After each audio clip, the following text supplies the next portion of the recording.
And next, will Tom Cusack and Joe Glossberg please come to the podium?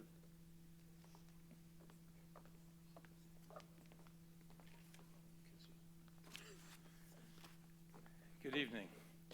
It's with great pride and pleasure that I introduce Tom Cusack, College 77, Wharton 77, parent 15, as recipient of the Alumni Award of Merit for 2015.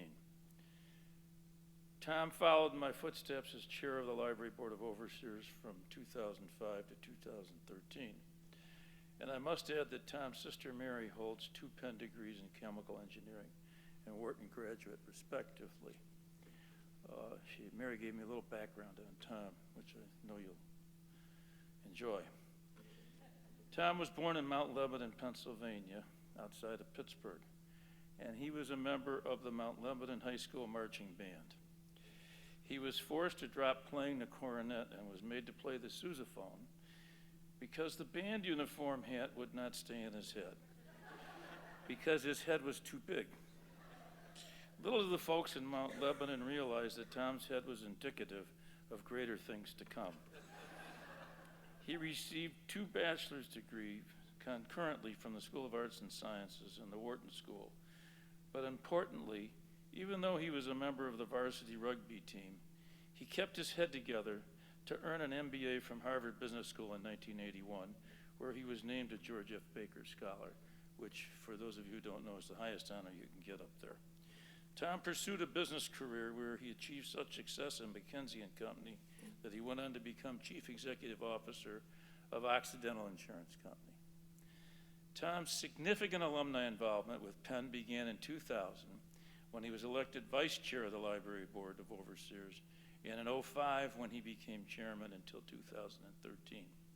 As all of you know, or should know, the transformation of the 6th floor of Van Pelt Library was augmented largely under Tom's leadership and is now one of the gems of the Penn campus.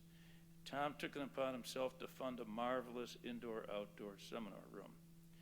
To quote the award citation, "You consistently put your commanding curiosity to work for causes you deeply believe in, and we feel privileged that the University of Pennsylvania tops that list. For your enthusiasm and tireless interest in advancing the interests and capabilities of Penn Libraries, we are thrilled to present you with the 2015 Alumni Award of Merit."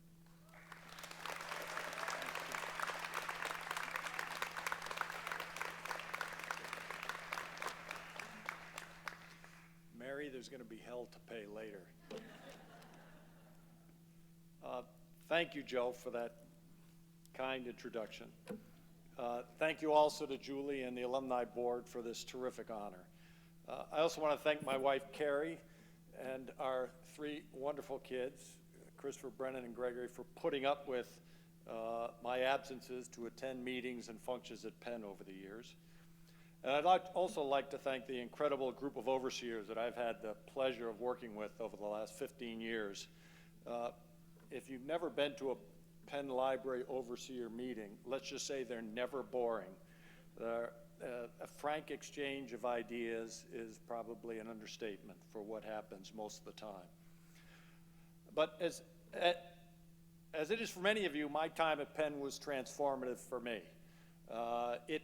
It taught me a lot about myself, both inside and outside the classroom. But I have to admit, after graduation, I wasn't really involved that much with Penn. And about 20 years after graduation, I got invited to a library function and ended up in a discussion about how technology was changing libraries. At the same time, I was dealing with technology changing my business. And so I joined the Board of Overseers hoping I'd learn something about technology and organizational change. And boy, did I learn. Under the leadership of Carton Rogers since 2003, the libraries have become one of the leading libraries in the world in the embrace of digital technology to advance their mission, which has not really changed. It's to find, assess, acquire, and disseminate information for scholars and students. And if you think about now, where we used to sit in front of the stacks and pull books down, now your instant access to the library is on your smartphone. And while I tell my kids just because it's not on Google, it doesn't exist, or it might still exist, excuse me, we're able to access that information in so much better ways. So I want to thank everybody for this terrific honor. It's really been a pleasure and a privilege to continue to serve Penn and to be part of the institution, the transformation of this institution, which had such a big effect on transforming me. Thank you very much.